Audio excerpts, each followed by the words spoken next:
The Yeah. gate is looking good. I think we still need to do some enchantment. I mean, it's already working. I can feel it, but I think it still needs to be activated. Do you think you're gonna grow something around it, or just keep it like this?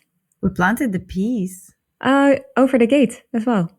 Yeah. Ah. So when we were there finishing, Jeremy told me that, and others confirmed that peas, if they're not stopped and they have enough water, potentially can grow all the way to the sky. Because I know that's a fairy tale. the I know that fairy tale. fairy tale, no? Yeah, exactly. In a world of hyperconnectivity, we seem more disconnected than ever from the living world. A world of natural wonder that has its own systems in place and masters the art of coexistence. We, humans, have placed ourselves outside this way of living, but it can teach us the biggest lessons and leave us in awe. What happens when we reconnect to the nature from which we arose, move in sync with it, and coexist in a symbiotic way? Will we make other decisions? Will it change the way we perceive ourselves? What and who can teach us if we are willing to listen? We invite you to be open and amazed by today's guests as they offer a glimpse into their art of coexistence.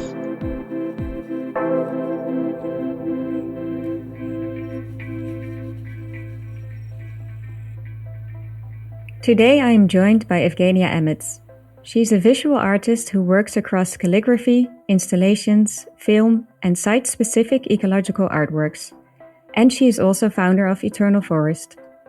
We met in Portugal when I joined one of her forest trails. For me, it was a first introduction in making art in and with nature. Here I started to understand what she means by saying that she works with ecology, forest time, and collective memory. I'm looking forward to exploring this further with her. Evgenia, thank you so much for joining today. Thank you so much for this invitation, Daphne. How are you feeling?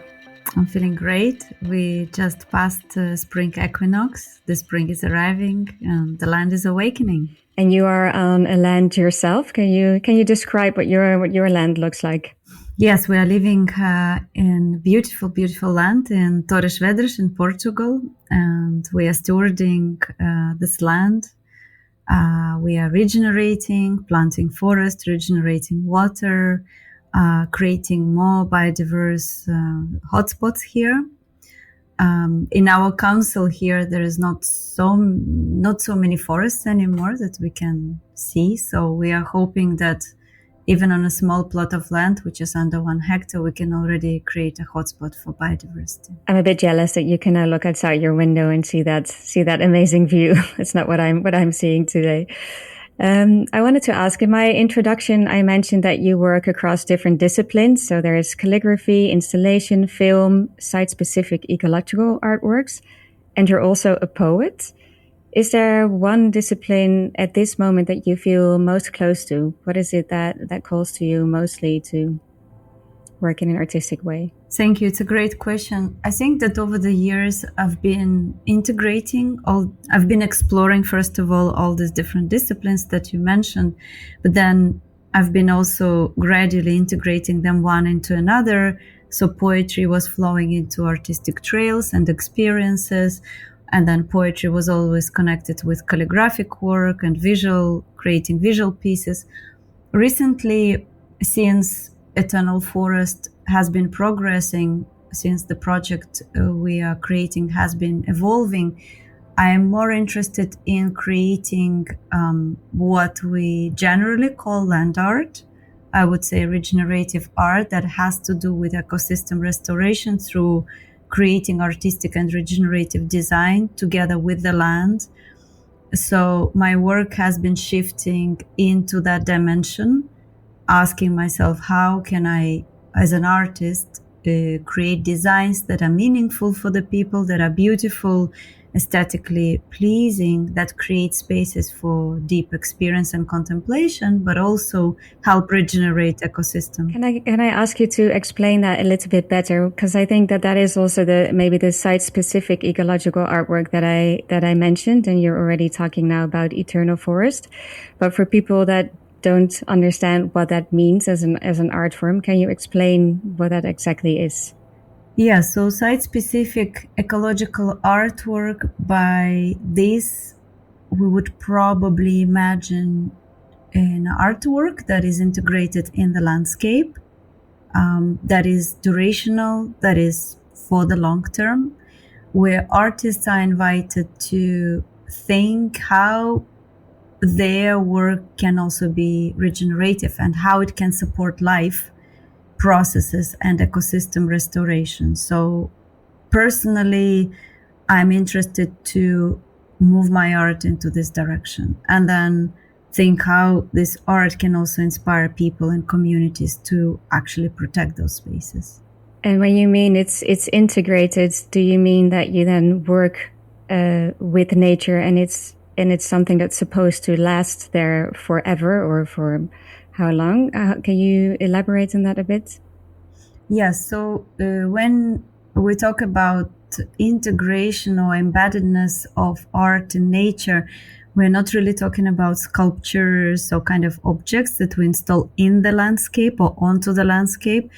We talking about observing natural processes as they are and thinking how we can enhance those natural processes. And so how the work can be created together with the ecosystem. So literally with plants, together with animals and their movement, with the life in the soil, the life of the water in the land. So how can we accept these elements as art methodologies and look at the whole process of forest restoration also as an art methodology?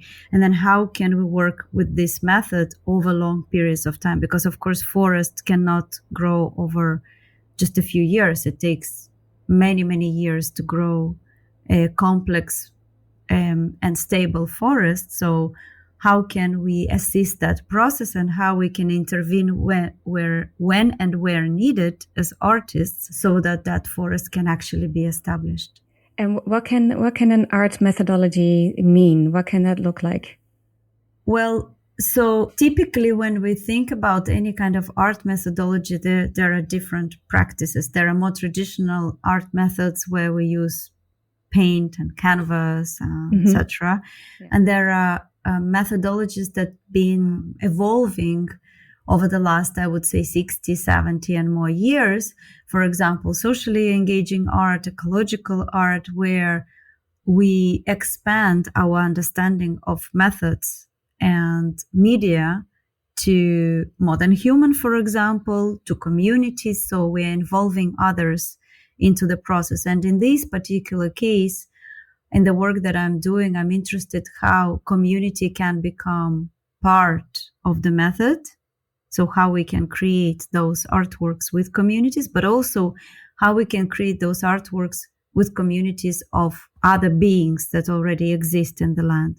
So is community in this case then the artistic methodology that you want to integrate in nature? Well, it's a living practice, I would say. It's a social practice. It's also continuous. It's not just methodology itself. It's actually, let's say, a living ecosystem that is already there, present usually in the place and the land around the area. So the question is, how do we create more participation in this case from all the different agents that are invited into the project? So artistic agency as an artist bringing an idea and wanting to work with the land and with the community, and then agency from the land itself, because I think land is also sentient being that is alive and that has its own dream. It has its own agency in a way. Maybe we can talk about one of your most recent projects to give an example so that people also understand what this looks like. You've been very busy at the start of this year, and you just finished an artwork in a museum in Torres Vedras, where you live. And you were invited to make an art piece for them. Can you maybe explain what their request was to you, why you were invited? We can maybe walk through this whole process of how you then get into making art. So the work that you are mentioning that I've been developing in Torres Vedras, it's part of a bigger project, the project that is called Revelar. Revelar is the word to reveal. And so, as the word suggests, the project is inviting artists to reveal hidden stories and histories of the Council of Torres Vedras here in Portugal. It's the council where I live, municipality where I'm based. So the invitation is a commission to do artistic research in the territory. And then based on this artistic research to then create artwork that then would invite communities to explore one of these histories. So at the moment, we are 3 artists in the project.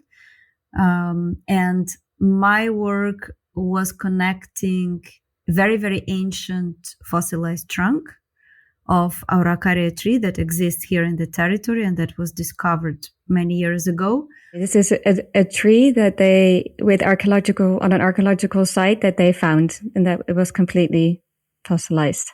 Yeah, so we have basically we are based inside geological park, which is called Geoparque Oeste, which stretches from Torres Vedras up until Peniche and Lourinhã. And what happens is there are many, many different fossils discovered here.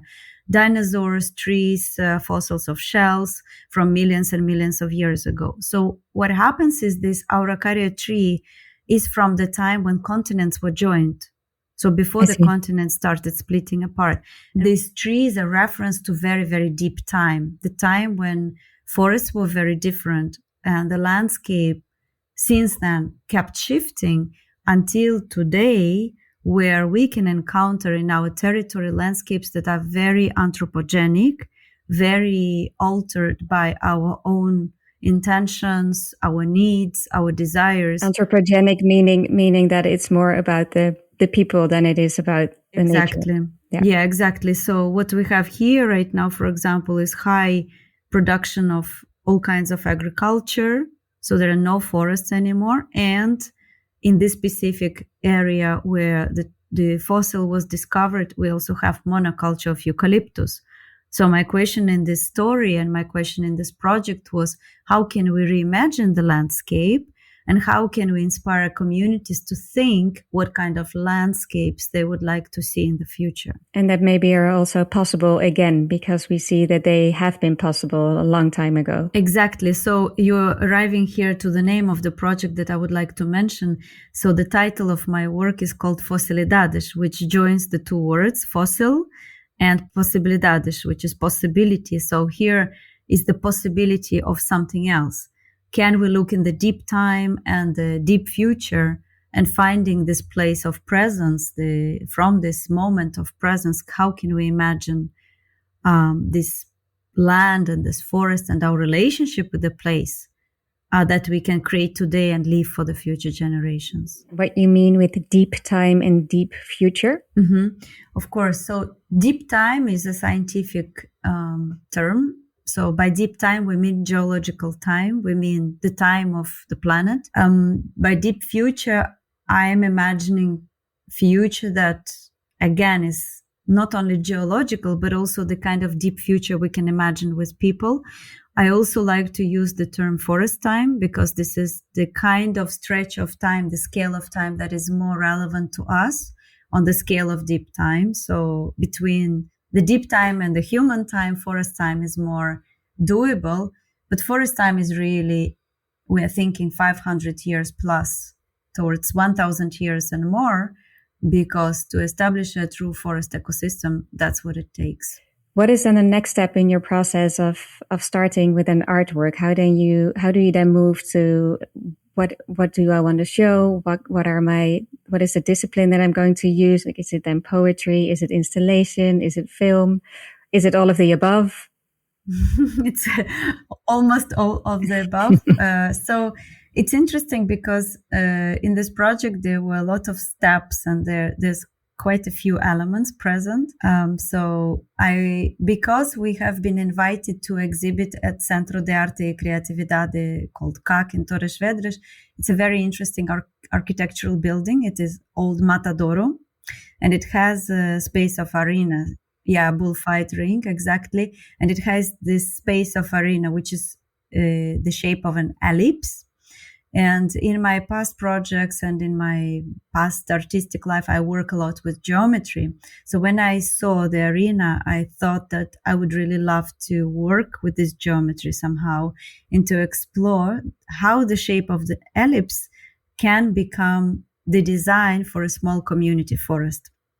So I almost decided or invited the geometric form itself to drive the whole process. So then I realized that this design will be done in situ, and it will be more symbolic design and then can be adapted to a real location that we are still searching and we hope to find this year and implement this forest. First, you made the design on paper, and then from paper, you made it in the arena in the museum. Exactly. So I worked a bit with understanding what is an ellipse, what is this elliptical form, and why it's so important. Well, it's actually quite important historically. It has relevance in architecture. In many arenas are elliptical in the world. So it's a very performative space. And I worked with the quality of reflectivity of the ellipse and chose two center points from which then all the lines of the ellipse were interconnected. And once you interconnect all the dots and have these two centers that are kind of points of reflection mirroring each other, then you have intersection points of the lines, and these intersection points become trees in the future design. I see. So it's a very conceptual design, but then it can become very practical very quickly once we have the site where we can embed this project, because the trees that we located onto the design are actually all the trees from the area. They're supplied directly by the municipality. So we are working with natural ecosystem and mimicking what it can become depending on whether the site has more or less water, more exposure towards the south, or etc. So we have to see how it then can be implemented. But this is already also a step further, because the actual making it happen with the planting the trees on a different site in Torres Vedras, that is something for the future. And right now the artwork consists of the design for a forest. Yeah, exactly. Right now we have the design, it's finalized. It's been also performed in January. So we had a beautiful performance, let's say, ceremony with people that were invited to this particular opening. And we took people through the different elements, the more like an elemental performance, because the way I imagined the design is also created through interaction of the elements, the primordial elements of nature, water, fire, earth, and air, exactly, that I identified in the arena space. So now what you will see in the exhibition, which opens this week, is you will see the design made into a flag that stands inside the arena. We also will show a film, and that film is a link to the actual forest ecosystem that still exists here in small pockets of biodiversity. The film is created in collaboration with Marco Piano, a film director that I work with. And what we did, we invited 5 women of 5 different ages to have a day with us in the forest. And these are people from the area that live in Torres Vedras. Yeah, exactly. These are women from the community. These are women I know of. And our idea was to bring them together in the forest to explore what it means to be immersed and to express how their being is connected with the being of the forest. So here, the idea of the film is that we give the voice to the forest through their movement, through their bodies, through their presence, through the cinematography, and then bringing it into the space of immersive film and sonic design that people will then experience. If we now zoom out a little bit, so if someone were to watch your show in the museum now and see all these elements coming together, so the design then on the flag and then the film and seeing people moving around in a forest, what is it that you want to say with this art piece, and what is it that you hope people will take with them? Several things. First of all, I would like them to have a deeper experience of what it means to be one with the forest being and what it means to consider that forest is our home, that we are not separate from it, that we actually come from it.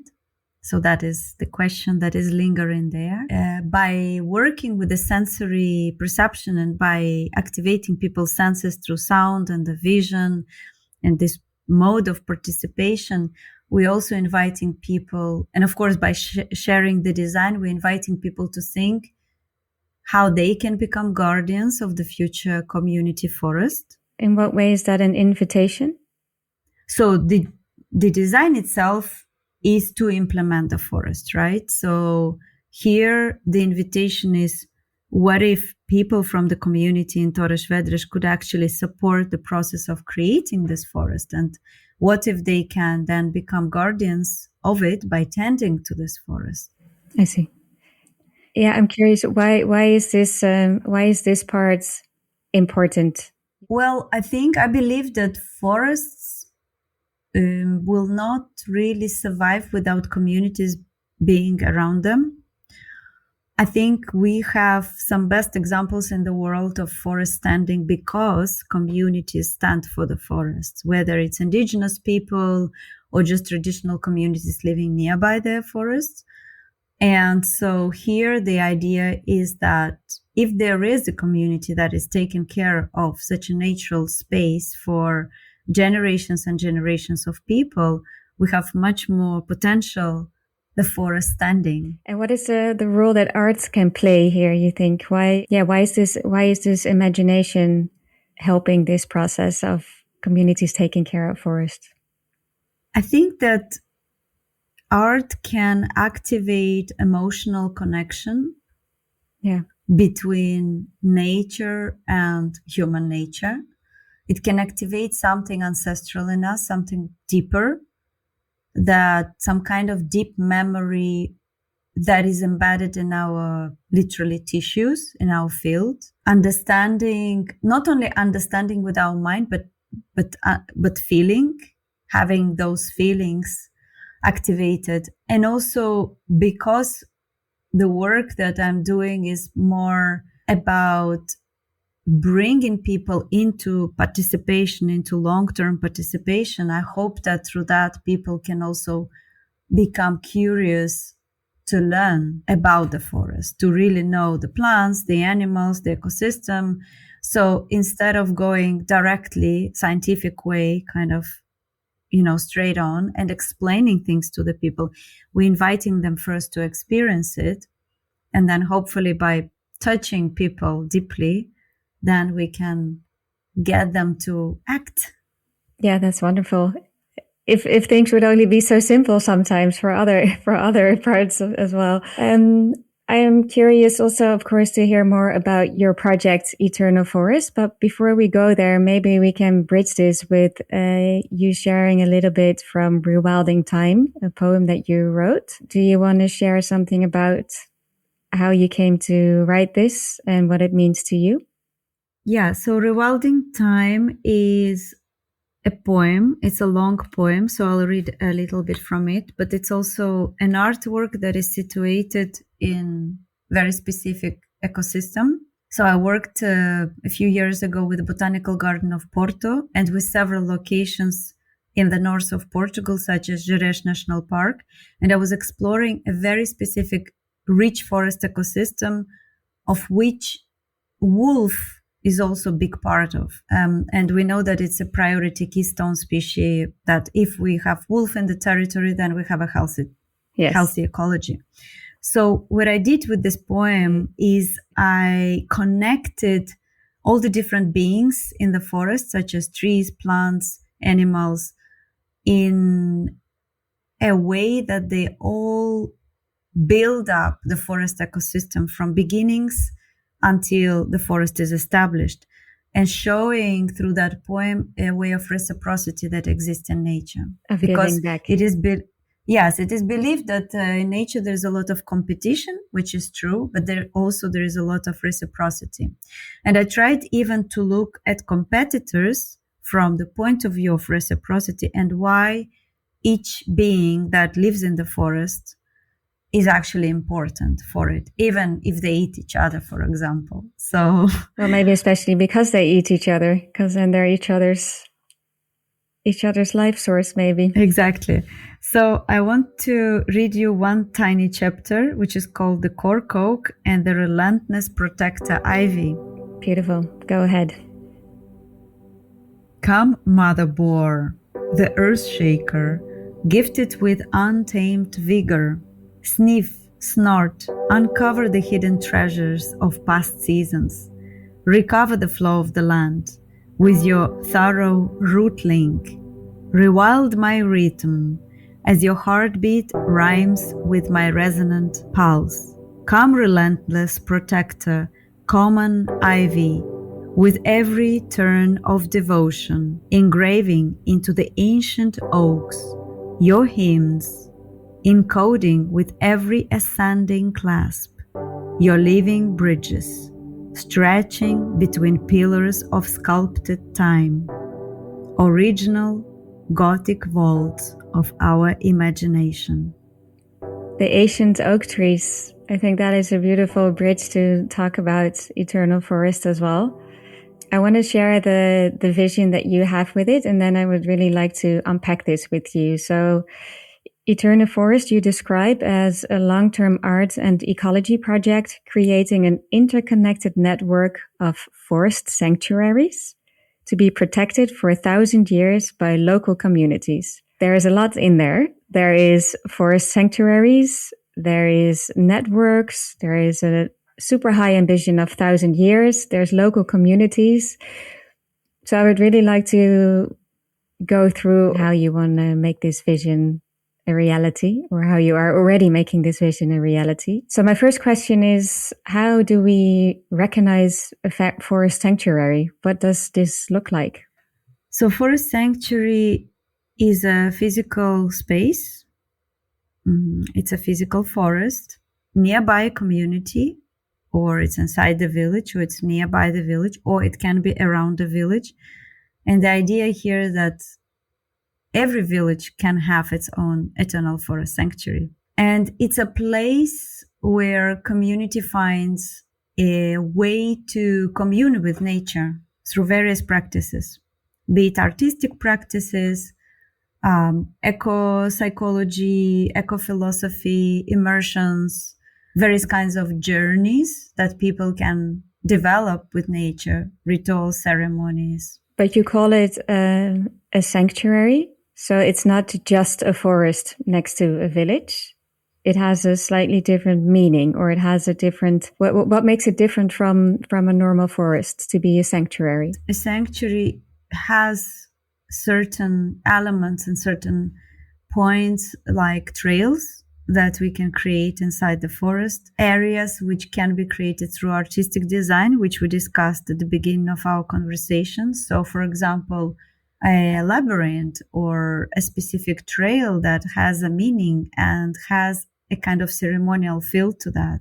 I see. It can have seed spots, it can have art that is embedded in the forest, but also creating a specific part of the ecosystem, like rewilding a stream, for example, or recreating fertile soil. And so that art is then going back to nature always, but it then contributes over a period of time. I think that a sanctuary would have a space for community gathering, which is very, very important, because once you have those specially designed areas, then it's more likely that people would go. They would gather, they would celebrate perhaps solstices and equinoxes or some other notable types of festivals that are relevant for them. Maybe there is a children forest there. Maybe there is a sonic forest inside that sanctuary. And you were just mentioning the word reciprocal. So how is this, how can the community be reciprocal towards the forest as well? I think that while community is creating and keeps growing this forest, maybe keeps adding trees if there are no trees, maybe keeps arranging the space in a way that there is more space for nature, while forest always gives something back to us. And I think that in the case of eternal forest, is not just the tangible offerings that we can have from the forest, that we can benefit, like clean water and air and things that are there always for us, but also intangible values, where perhaps we can explore new ways or old ways, or just remember the way we can communicate with the forest and learn and even ask questions. Why not? Practices that we might have lost, and maybe they could be reintegrated into our culture, where forest is not just the place to take from, but also the place to play in, learn with, grow with, and co-create with. And then if we go back to that word of sanctuary, it is then a place that the community has to take care of, making it sacred in a way. Is that the word that we use because it's the sanctuary, or? Yeah, I would say that. My biggest inspiration for this project and my biggest reference is the existence of sacred groves and sacred forests all around the world. We know them in India, in Japan, in Eastern Europe, in Western Europe, and of course in current living indigenous traditions. And that's why I think eternal forest differs, because it's not any kind of forest. It's a forest that we consider sacred. We say it's sacred because we join around it as a community and we tend to it. Mm-hmm. But also by saying that the place and the time we spend there is special, we then start reinventing, how do we go to the forest? What are the ways that we enter? Do we ask permission? Do we commune with the forest? In what ways? How do we then collaborate with the forest beings? And how do we respect them? Does that make it into a set of rules that you then design with the community? I think it's more about developing culture. I see. Because, of course, rules are there usually, or taboo, for example, that we know actually exist in current sacred forests. In Africa, for example, in Kenya, in Kaya forest, there are taboos. But taboos exist because community wants to protect forest from destruction. So Eternal Forest, I think, aims to consider how do we create culture of care, that we don't need the rules, but we have the culture embedded into the way we treat forest. And we treat forest as our family, as our kin. And then your vision is to do this for 1,000 years. Now, there's no person that lives for 1,000 years, so that is a very ambitious vision. How do you imagine this possible? So, of course, 1,000 years is a dream in a way, but at the same time, there are projects and there are achievements that humans manage to create and that manage to last for more than 1,000 years. So the question is, how do we bring whole community around it, and how does the intergenerational element work? So how do we work with the younger generation, with the current and older generation, and how do we create this continuity in this project, in this tending, something for each generation there to discover and to find in their relationship with the forest. So how do we bring all of them around it in a way that they benefit, they're interested, they're learning, and then they can pass it on to the next generation and the next generation and so on. Is this also to do with the deep future and forest time that you mentioned earlier? Yeah, definitely. It's also to encourage people to think in forest time, because when we're planting an acorn of an oak tree, there is a saying that only our grandchildren will sit in its shade. But to see the tree growing even over 10, 15 years is a great privilege. And to be able to grow a forest in your community and to see it shift every year, to see animals arrive, is a great privilege. And that already makes us step into the forest time. By witnessing growth. Yes. In the forest. Exactly. Forest sanctuaries worldwide. How do you start? Yes. So last year we started our first forest sanctuary here in Portugal in partnership with a brilliant organization called Fire Brava in the north. in a very, very ancient and very special Koa Valley, where we already have references for ancient art and a great protection of this valley through rewilding and regeneration work. And what type of organization is Faya Brava that they partner? So Faya Brava is a conservation organization. It's a private protected area of 1,000 hectares. And we are partnering with them to restore 12 hectares of land and to embed into this process artistic residencies and work with the local communities to invite them into the whole process of ecosystem restoration, artistic events, critical thinking, participating in tending to the forest, planting trees year after year. So here, the approach is to always find local partners who are interested in having an internal forest sanctuary, becoming long-term steward, and then start working with communities to understand how we can invite them to be there every year and to be there every month and every week and so on and so forth. Do you have a blueprint for that, or is this something that you always have to figure out in every new project with every new local community? I would say because we just created first one and we are still very much deep in the process of going through the steps of creating regenerative design, which doesn't only mean the actual plan for the land, for regeneration, for ecological regeneration, but also how do we actually work with local communities. Yeah. But our idea is, yes, to create a kind of a green print based on several projects. So that's why right now we're actively looking for partners, for land-based partners who would like to become stewards of forests, of eternal forests. So these are partners that have land that they can, without a problem, they can say, this land is free to develop an eternal forest sanctuary on. Yeah, exactly. That they have land, they have resources. They also want to host artists and other multidisciplinary people from other disciplines to co-create this process. And then together with them, we would be creating not only the sanctuary itself, but also learning together. So here, the big element of what goes into the green print is the knowledge that emerges through the process of working together. And usually in one location, it's not just the land partner, but it would be some educational partner, perhaps an artistic partner. Like in Faya Brava, we are now collaborating with Koa Museum. We are collaborating with various people who do tourism in the valley. We will be collaborating with the school teachers to bring the school kids.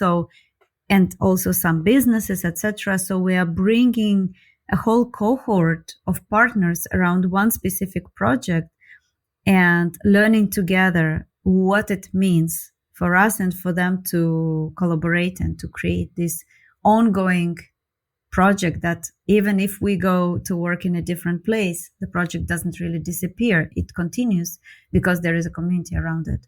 You also just mentioned that you start with a regenerative design, that you use always geometrical shapes to design what type of plants and trees are planted, or does it go deeper than that? Can you explain what this regenerative design is? Yeah, regenerative design in itself means that we are working with principles of regeneration, and we are first of all looking at the base level. What's in the land, where the land is moving, what's the dream of the land, and how we can help the land activate its best potential based on the soil, water, biodiversity, and then presence of other elements that are important, such as wind, fire, etc., precipitation. So that's the base of regenerative design. So we would then collaborate and add artistic design onto the regenerative design to then implement the eternal forest. And it's our designs, the way they look, they don't have to be geometric. We have created so far 3 designs that reflect certain symbolic geometry, but they can also be looking much more organic and much more embedded it really depends on the location because the projects are all site specific. Yeah, and this artistic layer that you then add to it, how do you get to that? What is your process? Yeah, it really depends. I always have strong vision when I see the land or see the place. But then, for example, the design in Fire Brava emerged from 2 points. One perspective is the trails that already exist in the land and this kind of constant circulation in the land as we walk, as we create paths, and also as we observe animal paths. So the design of Fire Brava seed, it's not the full design of Forest Sanctuary, but the seed that we designed last year. The seed means that this is the first part of it. Yeah, exactly. Just the seed, just the beginning of Eternal Forest is based around this knot, this meandering knot, this infinite knot that is a trail. It's a path that people can walk. And in between the trails, trees are planted. So when the canopy closes, you'll be walking in the forest. But it also has relevance to the ancient labyrinths, to Cretan seals, to Cretan labyrinths. So it has this mythological perspective. And I'm very interested how the design and the forest sanctuary itself can also reflect deep myths and recreate myths through our movement in the land and our arrival there and the ceremony and the ritual that we also can hold within the space. So joining these two things together for me is really important. Yeah. And one of the things I also understand is that you practice let's call it the art of deep listening. Yeah. So for me, no action on ecosystem restoration, planting trees, etc., can be done without really knowing what the land wants and without having a clear agreement with the being of the land. I consider land to be sentient being, to be alive. So for me, the very first step is to arrive to the place and to really listen to the land by walking, by observing, by inviting the forces of nature to come and show themselves, whether it's animals, plants, visible, invisible, historical, present right now in this moment. For example, in Fire Brava, what was very interesting is the link with the water. So we are working on the site where we have a stream passing through. So we're also restoring part of the water line, but this water line then flows into Great Core River. And Core River has this very strong presence. It's alive, it's a being. So when I worked before creating design, I spent 1 week there in an art residency. I was connecting with the river and asking river to come and be present upstream and to reconnect the points of the water so water can start flowing again through the land. And this is part of this work of listening and part of the work of reconnecting the flow, both at the moment when you do the listening and at the moment when you create in design, and then further down when we're actually implementing it. This flow of time and flow in the land, they're interconnected. And when you say that it answers back to you, or you receive an answer, how can we visualize that, or is it something that you feel? Is it something that you really see? I think certain things are quite visible and obvious. For example, when we look at the maps and when we walk, it's obvious where, for example, coming back to the water line the water line was and not anymore because it dried because there are no trees. Yeah. Right? So the land says, okay, why don't we take care of this water line and then expand the restoration from there? So animal trails are very important because we know where the boar is going and what they're connecting in the land, for example. And so we can work with this and we can integrate it into our design. Where the birds go and how do they spread the seeds? What is their movement? When do they come? When they appear? But also there are such things as not necessarily so the ecology for me is not just the physical ecology. Ecology is also connected again, back to this deeper story, to the myth making and to our eco-mythic being with the land. So, for example, when we were in the land and we were there for 1 week, witnessing, observing, a hare appeared, and the hare is a symbol of fertility. And so, okay, how do I interpret this hare suddenly appearing in the sunset, just coming and looking into our eyes? Well, the hare brings the message: the land is ready, it's fertile, it's listening. As you listen into the land is listening to you. And here is the messenger of the land. And this is eco-mythic for you. Exactly. For me, this is eco-mythic. And so when animals appear, for example, in traditional vision quests, when people do vision quests in the Native American tradition, animals are very strong messengers of the land and of the spirit of the land. So for me, the rocks speak, the water speaks, the clouds, they bring messages. And so I believe that we must open our senses, but we also open beyond sensory perception to that dream that the land is continuously evolving. And how can we include ourselves into that dream and then dream together? And then it's also to do with, especially how you're explaining this, is the observing and then interpretation of what you observe. Yes, exactly. Exactly. So this interpretation, I think it's very important, because some would say, well, you know, everything is very subjective. Well, we are living in a very subjective world.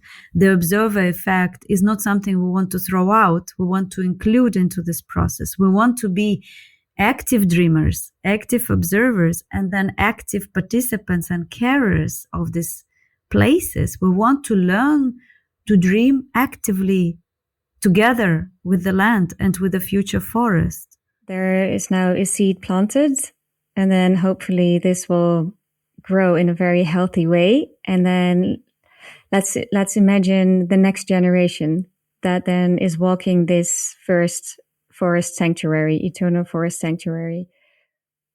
What would it look like by then for the next generation? Is it something that they can also intervene with? Do you see that they are allowed to redesign it, or is the design, are you letting go the design, and is it alive by itself? Is it a living design that doesn't ask for any human intervention? It's a great question, because the short answer, we don't know. We are working with a great unknown, with nature. Nature is the biggest unknown, right? And we are part of this unknown, of that story, of that uncertainty. Of course, we can imagine how the place would look and feel, and we are doing that very actively, because we are putting very specific species. We are arranging them in specific formations.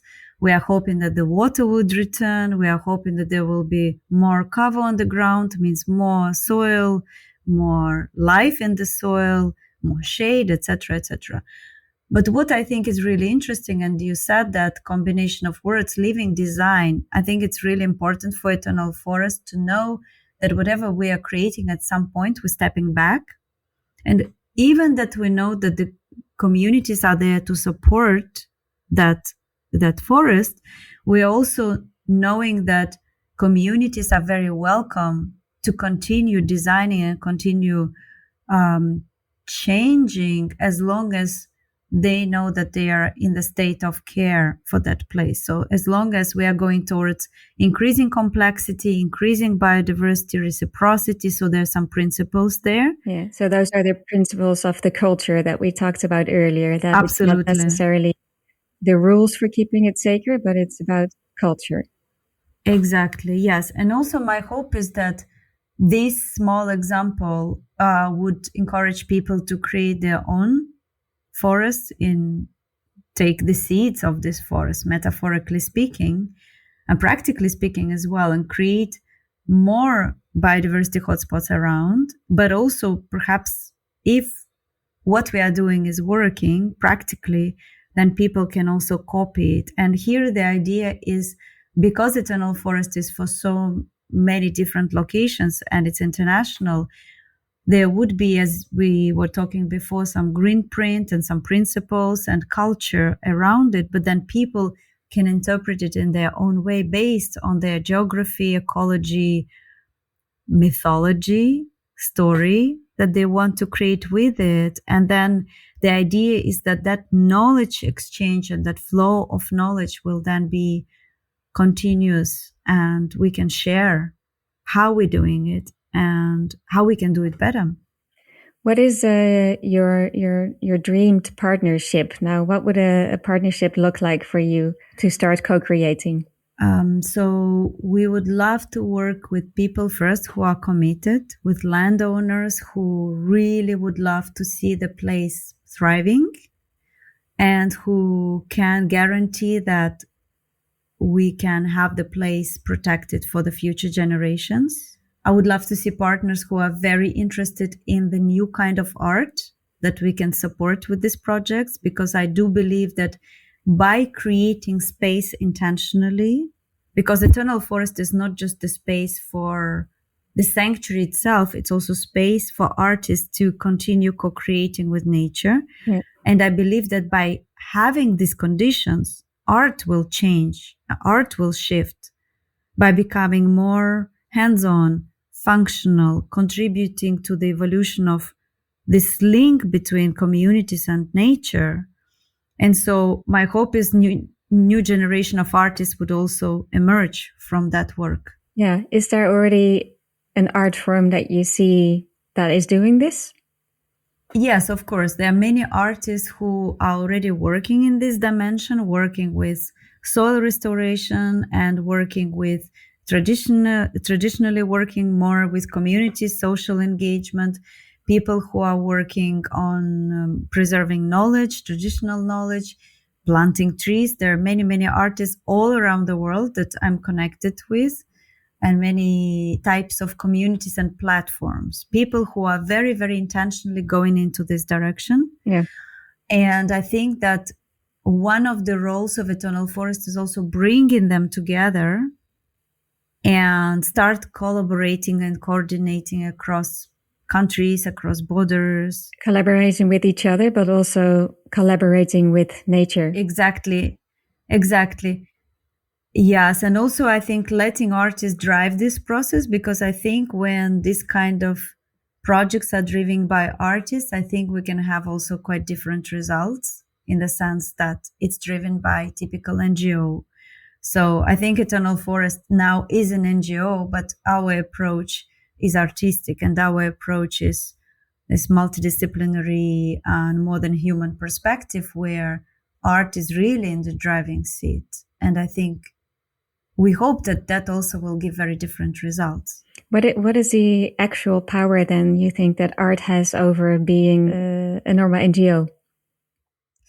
I think that if art is at the start of such projects, embedded in tree planting, ecosystem restoration, long-term projects, I think we can have much depth and we can have communities really standing behind it. So I was recently at the conference for rewilding in Germany, and we were talking a lot about that. So if we embed art from the get-go into, for example, rewilding and eco-restoration projects, what happens? So we suddenly have the whole emotional layer. We have this depth that people connect with the place and with what the restoration organization is doing, for example. And people can really come on board properly and not only understand, but also say, okay, and by participating through this art engagement process, they can really stand behind. Because actually we have a lot of conflicts when it comes to conservation, for example. Yeah. So give you example of a wolf that should be present in the territory, because we know territory is then more healthy. But then we have lots of conflicts between, having and not having wolf in the land. So I think art can bring a lot in terms of bringing people around by asking questions, by offering certain experiences, and by framing the whole perspective in a completely different way. And also speaking to the emotion more, as you mentioned before. Yeah, absolutely. I want to ask you, because this has all been very inspirational, but I'm sure that you are also inspired by others. So is there maybe a name or a book or another artist or a plant or tree, an animal or something that inspires you these days?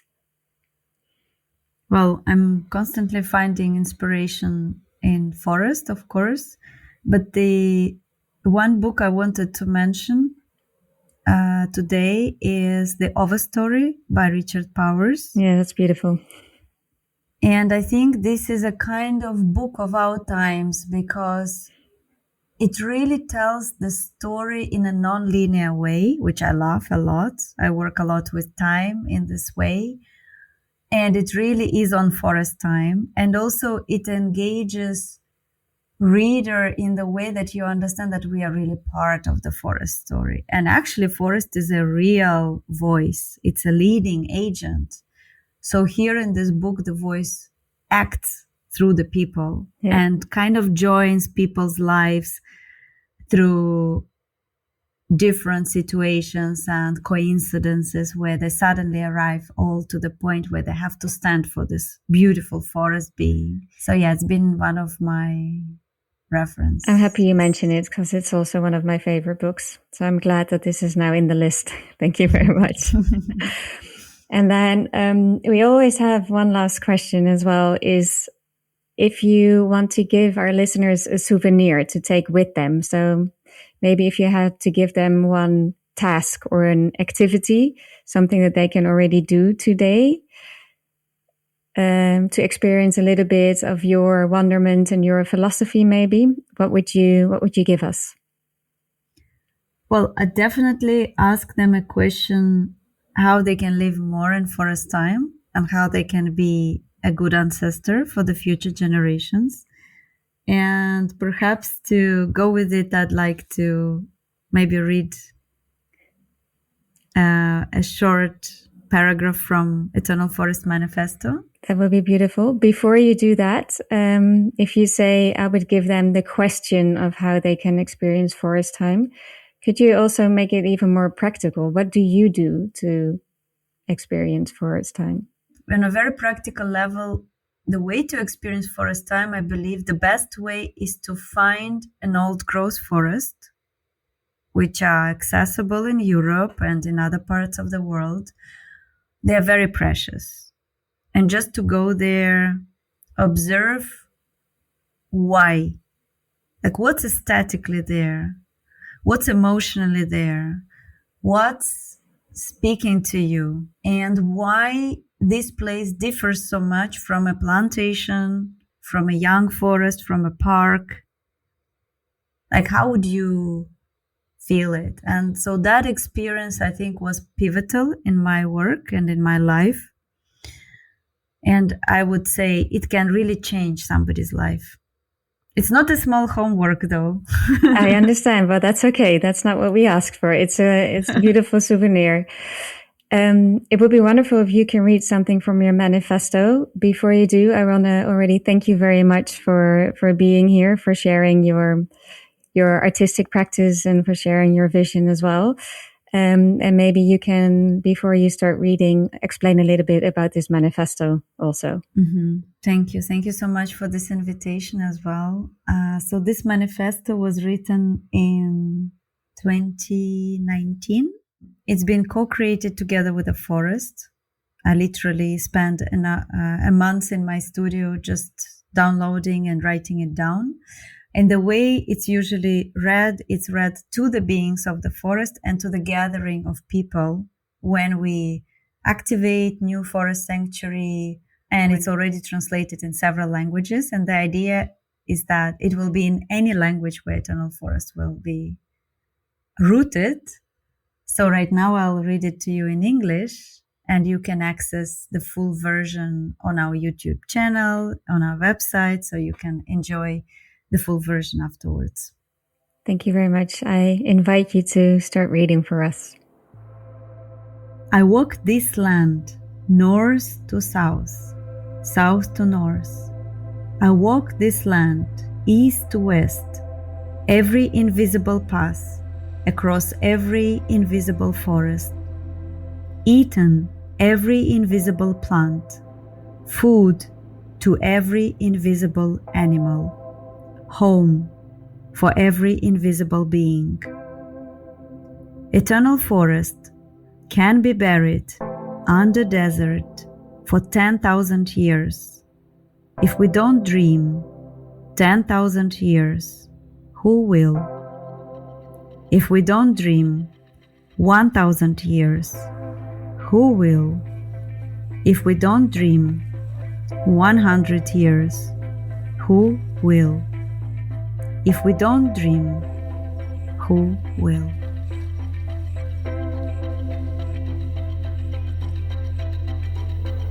Thank you for listening to The Art of Coexistence, a podcast produced by our Celian publishers. Editing by Axel Fruman, music by Mark Omen, and hosted by me, Daphne Fruman. Find us on your favorite podcast app and give us a follow, like, subscribe, and/or share, and we'll see you again soon.